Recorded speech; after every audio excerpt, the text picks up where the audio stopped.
Coucou, salam alaikum, c'est Sylvia de aloeveracoaching.fr. Aujourd'hui, je veux te parler sur une plante peu connue en France. Il s'appelle Gymnema sylvestre. Je suis sûre que tu n'as jamais entendu de celui-là, ou si oui, ça veut dire que tu es déjà spécialisé. Donc, c'est une plante qui pousse en Inde, entre autres, et cette plante, elle a été utilisée dans les médecines ayurvédiques déjà pour traiter le diabète et l'obésité. Comment ça? Les médecins, ils donnaient les feuilles de Gymnema sylvestre à leurs patients pour mâcher avant les repas sur une base régulière. Alors, qu'est-ce qui s'est passé? En mâchant les feuilles, les récepteurs de sucre sur la langue, ils étaient bloqués. Et en cas normal, ça bloque l'envie de sucre. Alors ça veut dire en fait que tu mâches ton feuille de Gymnema sylvestre, après tu manges un morceau de chocolat et tu ne ressentiras plus le goût de sucré. Alors ça fait plus aucun intérêt de manger le chocolat ou le gâteau ou n'importe quoi qui est sucré parce que tu vas pas le sentir pour un moment. Et du coup, au lieu de chercher la satisfaction dans les produits sucrés, on va chercher les autres solutions comme le sport, comme lire ou parler au lieu de manger sucré parce que c'est notre sujet, mais juste hors sujet maintenant. On mange rarement parce qu'on a faim. Souvent, on mange pour compenser quelque chose et pour beaucoup de personnes, le sucre, c'est une belle compensation pour se rendre heureux. Bon, ça c'est juste à côté. Retournons sur le Gymnema sylvestre.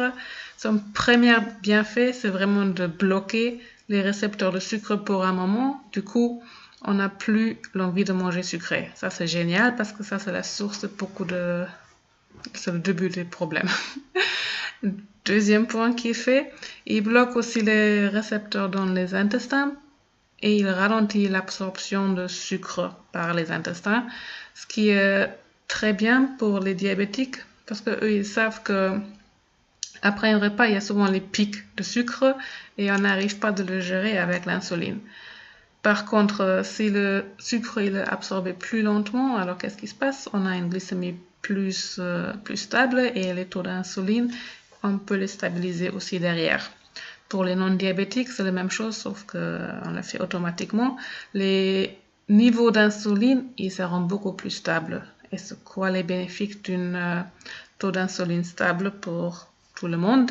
C'est plus de vitalité, c'est l'équilibre, c'est la vitalité, c'est l'équilibre de tous nos hormones, parce que l'insuline, c'est une hormone qui a un grand impact sur tout le reste de notre corps. Alors, en balançant notre taux d'insuline, on fait une balance, un équilibre dans tout notre corps et on regagne la forme et l'énergie. Juste pour ça, ça vaut le coup. Et aussi, on perd le poids parce qu'on absorbe plus lentement ou moins de sucre. Et la troisième chose qu'on dit sur cette plante, qu'il aide aussi de régénérer les cellules dans le pancréas. En fait, ce sont les cellules qui produisent de l'insuline. Alors, pour tous les diabétiques, il y a un espoir qu'en consommant cette plante, il peut y avoir une amélioration dans la sécrétion de l'insuline. Bien sûr, c'est une plante, c'est un remède naturel qui ne se passe pas d'un jour à l'autre. Alors n'attendez pas en prenant une tisane de cette herbe qu'il y aura un miracle. Non, il faut le consommer sur long terme et en suivant votre traitement, mais il y a les possibilités d'amélioration. Alors n'hésitez pas de chercher sur Internet autour de vous, chez les médecins. Il y a plein de choses sur cette herbe sur Internet et voilà, soyez curieuse, essayez et laissez-moi savoir et à bientôt. Bye!